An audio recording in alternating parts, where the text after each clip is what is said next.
Everything discussed during the Level Up podcast with me, Duayne Pearce, is based solely on my own personal experiences and those experiences of my guests. The information, opinions and recommendations presented in this podcast are for general information only, and any reliance on the information provided in this podcast is done at your own risk.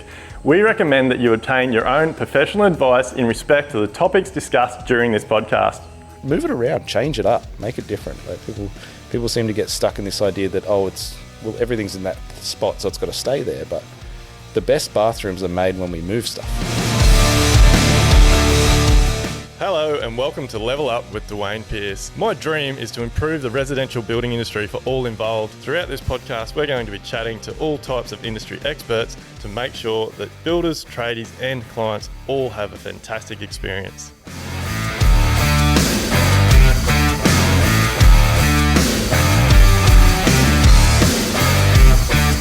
All right, so welcome back, everyone. So we're back in the shed.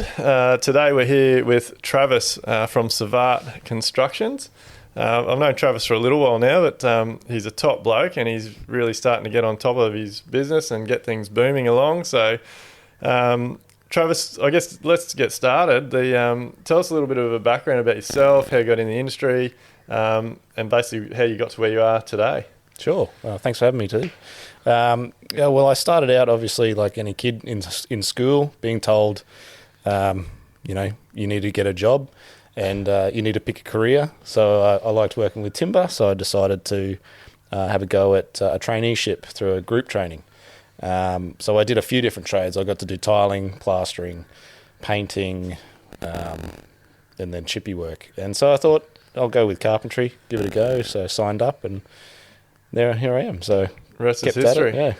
So did you do it the traditional way? Like went through an apprenticeship and I started with the group training. So it was basically sign up to the group trainer and then they send you out one of those similar to All Trades. It was a different company. Yeah. And they sent you out to different trades. So for the first 2 years, I was sent to complete pricks. They just treat you terribly. The whole time.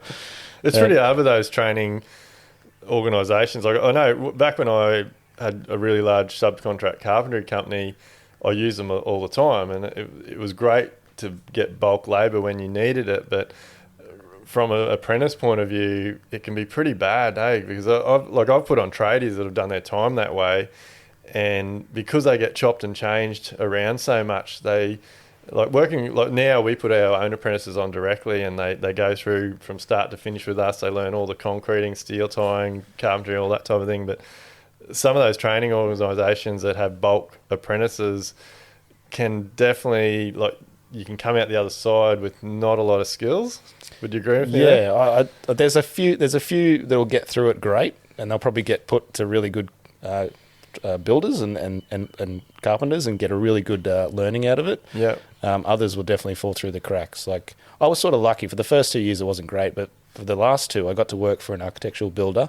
It was just me and he was the actual carpenter on site as the builder as well. So I learnt the same sort of way. I got to learn concreting all the way up to putting that last little screw into a door handle. I learnt all that stuff.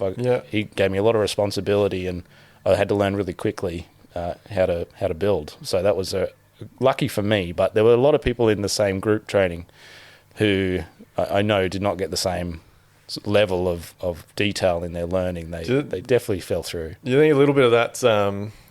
I really encourage, especially when we put on young guys, and especially now the way the industry is going. Like if you put in 120% all day, every day, you're told to do something, you get it done quicker than what the guy's expecting, you go straight back, you ask what's next. Like, do you think the guys that put in that extra effort will get those more full-time positions and get to spend more time with the builder? The guys that are sort of dragging their feet around, don't have a good attitude and not putting in 120%, they probably will just get shifted around. Like they'll get used for a while. They're I guess, a bit of labour. Yeah. And as soon as they're not showing that enthusiasm and getting stuck into things, the builder just moves them on to another, and then they go to another builder, another builder. I mean, a builder wants someone on site who's going to do the work. And if they're not willing to even try, then they're not going to want them there. So they will just keep sending them back. Yeah. So if they're willing to, you know, get down and get dirty and do the hard work, they'll get good jobs. Like I'm pretty passionate about like people ask me all the time now, what advice would you give to anybody that's looking for a job? And like I used to say, just work your ass off and show guys that you're willing to do anything. But I guess I don't know if it's me getting a bit older and things, but for me, it's all about now. I can teach people the skills. So whether it's an apprentice, a young kid, or an older, even a tradie, I don't want to employ people that have a bad attitude or bad personality or slouching their shoulders down when they turn up for an interview. Like, I want someone with a great attitude that just wants to get in, smash it out, put in 110%, because I can teach them the skills. Like, do you sort of think along those lines? I think we've spoken about in the past about business culture. Yeah. And it can be like a cancer, because once it gets in, it just starts decaying everything. Everybody who's involved with that person, they bring them down. It never really, it doesn't really work the other way for some reason. You can't really, sometimes you just can't get that out of them. And maybe you can, but most often, you know, it brings everybody down just that little bit, and then it starts to slowly decay until you get rid of it, and then it all gets better. But so mate, moving on from your apprenticeship, and obviously you've come out of that, you've got your builder's license, and you've moved on to running your own business. Like, what have been some of the struggles, I guess, you've had getting to where you are, and what advice could you give for younger guys and older guys? I've been doing it for a while, but what advice could you give to guys that like, because one of my big things is I'm trying to get across to the industry is don't be afraid to speak up. Like, we all, like, building is a hard game. Yes, it is. And so builders, tradies and clients, designers, architects, like, don't be afraid to speak up, like, collaborate, ask questions, like, learn off each other. Yeah. What advice have you got for guys coming through? I think that speak out is a really big thing that people need to start doing. I mean, people hold in a lot and they think that they can recover on their own if they keep it quiet, and, you know, they might be dealing with financial stress or marital stress or trying to raise their kids, all sorts of stuff that people have to go through. Yeah. And if they don't talk about it because they think that they can fix it themselves, it never works. And well, you see that so many. I think our industry is just so male dominated, and like that was my problem for a long time. Like, as males, we tend to sort of be embarrassed and ashamed that we don't know what we're doing, or we're in trouble, or we can't handle situations, all that type of stuff. And we're stubborn too. So even if our wives tell us, you know, open up a little bit, it's like, nah. Yeah, mate. It takes a little while. I think back to I obviously got to a turning point in my career where like a lot of people know my story, where I got to and I changed, but I do have to admit, every now and then, like, I got told so many times. Like, I got my wife works in the business, and Sharon, another fantastic person that's worked in our office for I think nearly 14 years now, 15 years or something. But it's funny because I think back, and like so many times they was telling me, you should be doing this, you've got to do this. Yeah. And I don't know why. I don't know. I try and think about it all the time, and I think one part of it is I didn't understand, like, and especially with contracts and finances and stuff. I didn't do very well at school in those areas, and I didn't put a lot of time into them. And I think a lot of the reasons that I got held back and why I didn't take advice from other people was I was scared. Yeah. Have you had like situations like that? I wouldn't say. Yeah, I mean, fear definitely holds me back. It slows me down. It used to slow me down bad. You know, it'd stop me from even doing anything. I'd just procrastinate like crazy. Now, fear sort of keeps me from making bad decisions, but I'm willing to move forward. Yeah. But as far as doing what I need to do, I think everybody always needs work on that. It's a constant thing. You telling yourself, or other people telling you, you need to be doing this or A or B or whatever. Yeah. But yeah, there's always that voice in your head is like, should I not? Yeah, maybe. I don't know. I'll think about it a bit longer. A lot of it's being open-minded, isn't it? Yeah. Like, I think that was definitely a big thing for me, owning it, like owning my problems, owning the fact that I was scared, owning the fact that I thought I wasn't educated enough to do more or to take responsibility. Like, and I guess changing my mindset as well from like you think about how lawyers and solicitors and that speak about things like it's black and white. Yeah. And it's so true. Like you can't blame things. Like you can't say, oh, I didn't understand that contract or I didn't read that contract. Like if you're in the game, you're running a business, and you've got to own it. You've got to put some time and effort into understanding your contracts, getting your head around finances and all those types of things. But like you're running a really good show now. Like I see you on Instagram. You're pumping out some really cool stuff. Yeah. What's like how do you find dealing with clients? Like, and what sort of advice could you give to clients that are thinking about building and renovating? Well, my experience with clients, I've had some tough clients in the past, and learnt from that it's best to just be yourself. Like don't try to make yourself fit like a cookie cutter of every other builder. It doesn't work, and then eventually you get caught out, and then you'll feel like a fool, and then the clients are angry because they think they've been hoodwinked. Yeah. So the key is just to be yourself. Like if you run your business a certain way, explain that. And be upfront about it. As soon as they understand how you run a business and they're willing to fit in with that, then it's going to go fine. Yeah. And as far as clients, they need to understand that every builder is different. They can't just send out a multitude of emails to 3 or 4 different builders and expect them all to be the same. They're not going to send you a quote or have a process that's all the same. The price is exactly what it should be. There's a process, and everyone has a different one. Yeah. How they first communicate with you. Some will call you, some will send emails. All of these different things is just how they found it easiest for them, for their business to run. So clients need to understand that it's not like shopping for groceries. Builders it's a relationship that you're trying to form, and you can't do that really quickly. Just say, I want this. That's not how relationships work. Exactly, like what you just said. Like a huge part of it is relationship, isn't it? Like it's that collaboration and feeling comfortable. I think a huge part of the problems we have in our industry is everything is so focused on price, and yet like our industry is so different. Like you can't go. I think a lot of people compare building a house or renovating to going and getting their groceries or going and buying a new car. Like you can go to 50 different car yards and you'll get basically the same deal. Yeah. The model of car might change a little bit, but and same deal. You go to the grocery store, like you basically have the same brands on offer. They're very similar prices. Whereas building, it's more than just the price on the piece of paper. Like every builder has their own business structure, has their own way of doing things, has different. They might have their own employees, or they might have all contract labour. Builders will all have different deals with their suppliers. As they'll use different materials. Like there's just so much that can vary.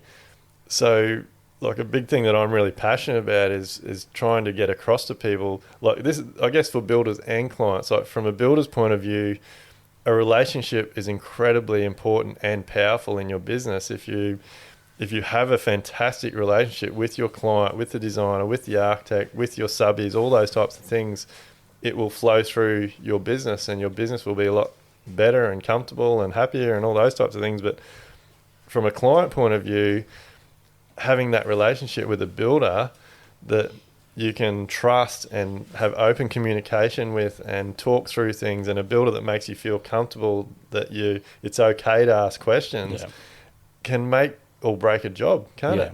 I think trust is one of the biggest things. If a client can't trust a builder, or a builder can't trust a client, the relationship's never going to go anywhere but bad. Yeah. And it's just that if you can't get that trust up front, if you have to work at it, it's going to take a long time, and usually by the end it's harder than it was at the start, because you've had to go through the stressful moments. It's like any other relationship.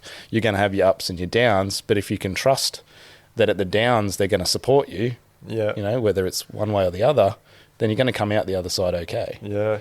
And I think like a lot of people, I think have the right idea. Like, so we get a lot of clients, and from what I hear from other builders, a lot of clients are now going to a builder to start with, rather than the designer or the architect or whatever it may be. And yet builders don't have a system or a process to handle it. So they say, oh, look, no worries, we can build your job, but why don't you go and see the designer and then come back to me? And they lose that opportunity to build a relationship, to be involved, like, and like there's so much wrong there. Like the builder should feel comfortable enough to. And do you think a lot of it comes back to builders not, like we obviously do the pack process, we get paid as a consultant to be involved, all those types of things, but do you think a lot of it comes back to builders, like the old-fashioned ways, we've just been expected to provide so much free information? Yeah. And so, and I know from my own experience, I used to get quite pissed off about just constantly every day getting phone calls. Oh, can you give me a square metre rate? Can you give me a price on this? Can you give me the ballpark figure? And 9 times out of 10, I was working flat out all day, going home doing that at night and weekends, and you just feel so degraded and undervalued. Yeah. And I guess you end up taking that out on everyone, don't you? Yeah. Yeah, it gets really painful because you're giving away what's most precious, and that's your time. Yeah. You know, you can always get more work and you always make more money, but you can't make more time. You've lost that. Yeah. And just because someone else has told you they want something from you. So it can be really hurtful, and business can go bad because of that, because you start thinking, well, is this all I'm worth? Yeah. And that's where the speaking out's important, because I'm sure there's 9 out of 10 builders are going through the exact same thing. Every afternoon, they're on site all day. Yeah. They're going home, they're sitting on the computer, and they're up until midnight quoting because that's what they've been told they have to do. Yeah. And it's just the cycle will continue. You'll never get out unless you quit. Yeah.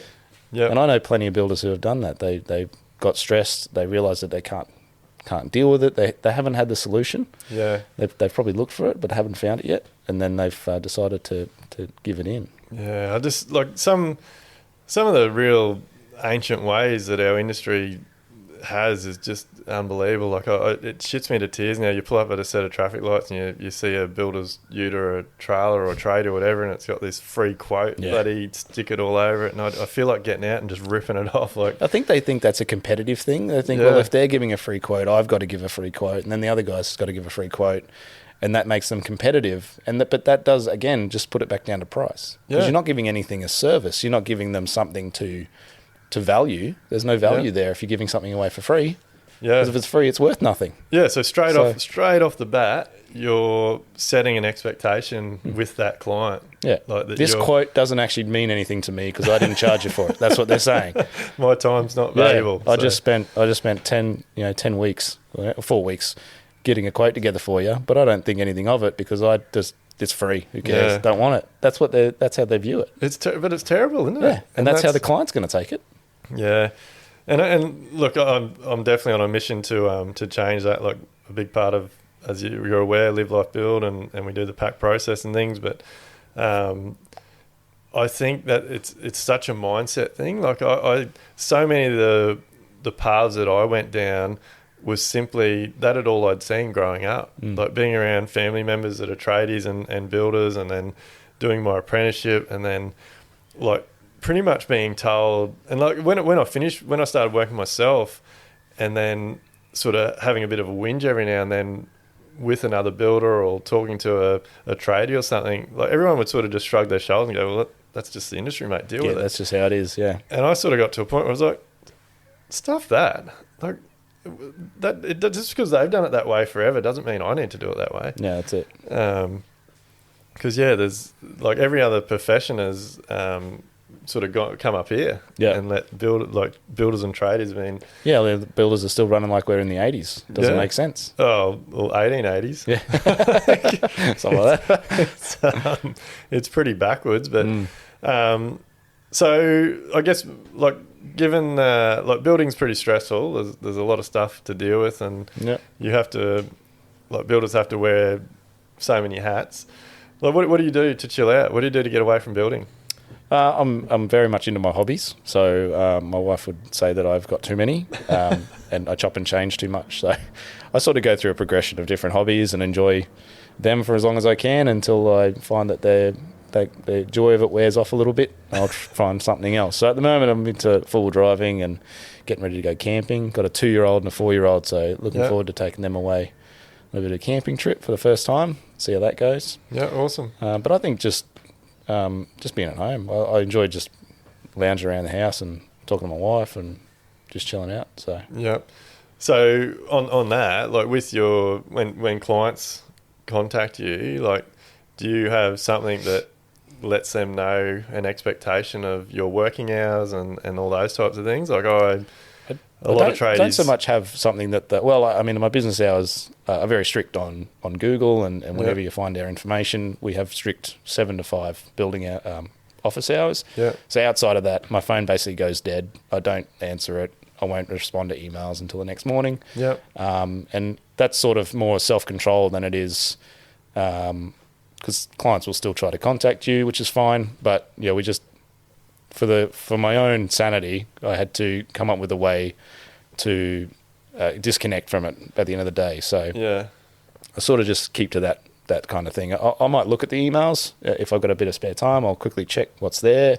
If nothing is an emergency, I'll just leave it till the next day. That's so sort many of how I deal with tradies stuff. and builders I think get sucked in because they think they've got to respond. They've got to, I guess, check on what's going on. They're if they don't take a call from a client, something bad's going to happen, or because they don't have, I guess, systems and processes in their business, they leave it till the last minute to chase an answer, and they need that answer for the next day. So they're chasing the client after hours, or they're letting the client call them after hours, all those types of things. So it's really, it is setting that expectation, isn't it? Like right from the outset, this is my working hours. I won't respond to text messages, emails, phone calls after those hours, all those types of things. Yeah. I mean, I've only been had my builder's license a couple of years, so I haven't had real issues with clients as yet calling after hours. But you get the odd emergency that they want to ring you about, leaking roof or possum in my house, and how do I get rid of it? I don't know, just stuff like that. So we've had things happen, and you sort of just got to shrug it off and roll with it. But yeah, we try to be upfront about that sort of stuff. Yeah. And so, mate, tell us a little bit more about the work. What type of work do you do?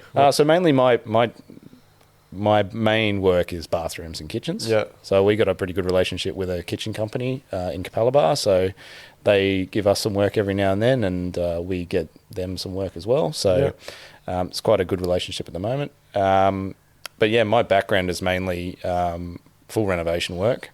But for 6 years, I did bathrooms for another builder as a carpenter. Yeah. So that's where I really cut my teeth learning bathrooms. And I really got a passion for it. I enjoy it's all those little intricate bits and a real eye for things. So I like bathrooms. They're just a nice, simple thing, easy to look after, easy to manage. But yeah, we're always looking to do other stuff. So excellent. Mate, is there anything that we missed? Any more advice that you think you would have for some? I guess. Well, let's start. What's a couple of bits of advice you give for someone that's young and wanting to get into the industry? Learn as much as you can from other builders and carpenters that you admire. If you look at companies and you think they're doing a really good job, get to know them. Call them up, have a chat, tell them that you're interested, and you might find some advice from them, especially in the industry that you're looking at. So. Don't just go into things blind. Sort of do your research first, because I sort of got into building by accident. Actually, I was doing carpentry, working for builders, and I just had a guy show up on site, and he goes, "You want your builder's license?" And I thought, "Why not?" Yeah, okay, yeah, I'll do it anyway. But I'm very studious, so as soon as I was in. Like as soon as I made that decision, I was going for it. Yeah. So I'm not the type to just. I'll see what happens. Yeah. Once I make the decision, I was all for it. But yeah, do your research, figure out what you actually want to do, and understand that no industry you go into is going to be easy. There's no one job fits all. It's not like that. You got to put hard work in, and you got to work it out. Yeah. And all right, so then for a client, like if there's a client out there listening to this that's thinking about doing a bathroom, kitchen renovation, what's some tips? Give us 3 tips you'd give to those guys to make it a smooth job. Communicate well. So straight away, call the person that you want to work with and get an understanding of how they run their business, what the builder wants from you, so that you can be ready. Because a lot of people think that when they go bathrooms or kitchens, it's just give a ring, they'll come out, measure it up and give you a price and then, let's go. But the process is a lot more difficult. You want to make sure you've got all your selections ready. You want to be sure you've got all your colour selections done. You want to know what you're actually going to do with it. A style. Some people don't even understand like what they want to actually do with the room, whether they want to change it. Just call you up and say, hey, one in your kitchen. Yeah, people just... Like, bathrooms are a great area to change. Like, people just replace... Oh, we have a toilet there, replace it with a toilet. With a shower, we'll just redo the shower. Move it around, change it up, make it different. Like, people seem to get stuck in this idea that, everything's in that spot, so it's got to stay there. But the best bathrooms are made when we move stuff. Yeah. You know, and put... Shower Obviously, on that adds side. cost. It does add cost, yeah. But it's usually not a ridiculous amount. Yeah. Because there's only small amounts of manoeuvring. You can't. It's not like you're moving. Maybe don't move your bathroom from one end of the house to the other. That can be very expensive. But yeah, just think about your configurations and be willing to be flexible, because not everything's available all the time, and not everything works. You might have an idea, but it may not work. So yeah. So do your homework. So do your homework. Definitely do your homework. Yeah, I always tell people that the more time you spend up front, the better the project's going to run, the better the budgets, the price is going to be. Yeah. So yeah, you're basically saying like, do your homework, have an idea of the selections you want, and then do you get other consultants involved to help people with their finishes, or do you? Yeah, so that company that we work with closely, they have a design service as well. So we all usually send them to them, and they'll have a design fee and go through that sort of thing, change the room around, go through selections, and then we take care of the whole product. Excellent. Well, that's pretty much it, mate. We'll wrap it up. But I guess if there's anyone out there that's wanting a bathroom or kitchen renovation done, then check you out. Sivart Construction Group. That's it. Cheers, mate. Thank you.